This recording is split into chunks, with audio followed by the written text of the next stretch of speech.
আসসালামু আলাইকুম ওরহমতুল্লাহি ওবরাকাতুহু। 18তম শিক্ষক নিবন্ধন ভাইবা প্রত্যাশী ভাই বোনেরা, আশা করছি সকলেই ভালো আছে। শিক্ষক নিবন্ধনের স্কুল পর্যায়ে ইংরেজি বিভাগের ভাইবা চলছে। চলমান ভাইবা পরীক্ষার প্রতিদিনের অভিজ্ঞতা নিয়ে আমরা আলোচনা করার চেষ্টা করি। আজকে 25 তারিখ যারা ভাইবা দিচ্ছেন তাদের সাথে কথা বলে আজকের প্রশ্নগুলো আপনাদেরকে জানানোর জন্য প্রথম ক্লাসে হাজির হয়েছে। আমরা প্রথমে রাসেল মাহমুদ নামের একজন ভাই চিটাং থেকে এসেছেন স্কুলের ভাইবা দেওয়ার জন্য। তার সম্পূর্ণ ভাইবাটা তুলে ধরার চেষ্টা করব। পরবর্তীতে আমরা আরও দু একজন ভাইয়ের যেই গুরুত্বপূর্ণ প্রশ্নগুলো আছে সেগুলো নিয়ে আলোচনা করব ইনশাল্লাহ। শেষ পর্যন্ত থাকার চেষ্টা করুন। রাসেল মাহমুদ ভাইয়ের রোল নম্বর যখন ঢাকা হলো তখন তিনি ভিতরে প্রবেশের অনুমতি চাইলেন। মেয়ে কামিন স্যার। স্যার ভিতর থেকে বললেন ইয়েস কামিন। এরপর ক্যান্ডিডেট বললেন আসসালামু আলাইকুম। ভিতরে প্রবেশ করার পরে স্যার বললেন ওয়ালাইকুম আসসালাম, টেক ইউর সিট। এই ছিল তাদের সালাম পর্ব। রাসেল ভাইকে প্রথম যে প্রশ্নটা করা হয়, হোয়ার আর ইউ ফ্রম, তিনি বললেন আই এম ফ্রম চিটাগং। এরপর তাকে একটা অনুবাদ জিজ্ঞেস করা হয়, তোমার জেলা কিসের জন্য বিখ্যাত, এটিকে ইংরেজিতে অনুবাদ করেন। দেখেন, তোমার জেলা কিসের জন্য বিখ্যাত, এটা কিন্তু তার কাছে বিশ্লেষণ জানতে চায়নি, তার কাছে অনুবাদ জানতে চাওয়া হয়েছিল। তিনি বললেন what is your district famous for. এরপর তাকে লিটারেচার থেকে প্রশ্ন করা হয়েছে হোয়াট ইজ ইপিক। তিনি বললেন an epic is a long native poem that usually about heroic deeds and events that are significant to the culture of the poet. অর্থাৎ epic হচ্ছে একটি লং নেটিভ পোয়েম যেখানে সাধারণত হিরোইক ডিডস অথবা events থাকে, heroic events থাকে, অর্থাৎ বীরত্বগাথা কিছু ঘটনা বা কিছু কাজকর্ম থাকে যা পয়েটের সাথে, পয়েটের কালচারের সাথে রিলেটেড বা সিগনিফিক্যান্ট হয়ে ওঠে। এরপর বলা হলো হোয়াট ইজ ইম্পারেটিভ সেন্টেন্স, অর্থাৎ তাকে আবার গ্রামারে ফিরিয়ে নেওয়া হলো। হোয়াট ইজ ইম্পারেটিভ সেন্টেন্স, তিনি বললেন an imperative sentence is a sentence that expresses a direct command, request, invitation, warning or instruction.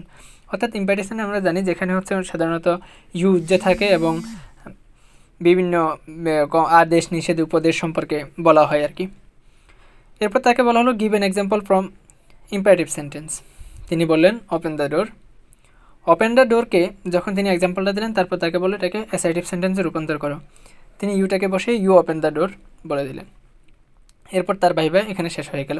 অর্থাৎ এখান থেকে যেটা বোঝা যাচ্ছে, আমাদেরকে যখন কোনো একটা বিষয়ের এক্সাম্পল দিতে বলবে তখন আমরা এমন একটা এক্সাম্পল দিব যাতে করে হচ্ছে সেখান থেকে ট্রান্সফর্ম করলে অথবা চেঞ্জ করার জন্য বললে আমরা যাতে সহজে করতে পারি।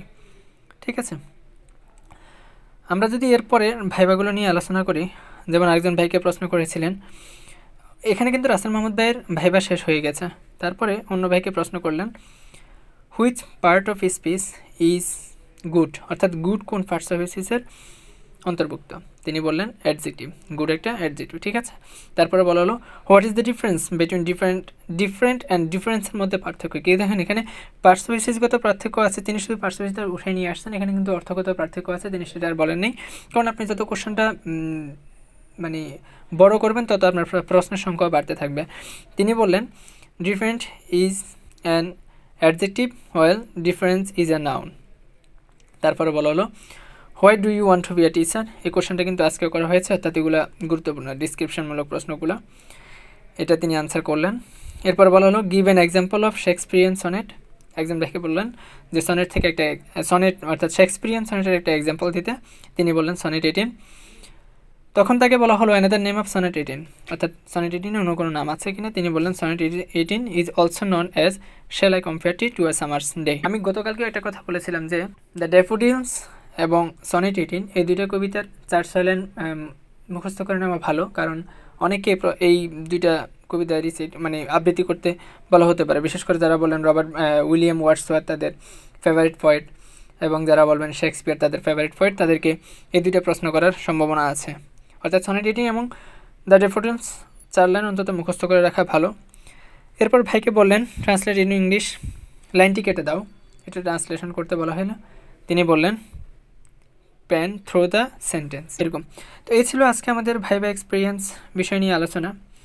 এরকম ভাইবার অভিজ্ঞতা আপনি আপনার ভাইবা অভিজ্ঞতা শেয়ার করতে আমাদের সাথে যোগাযোগ করতে পারেন এবং নিয়মিত ভাইবার আপডেট পেতে আমাদের সাথে যুক্ত থাকতে পারেন।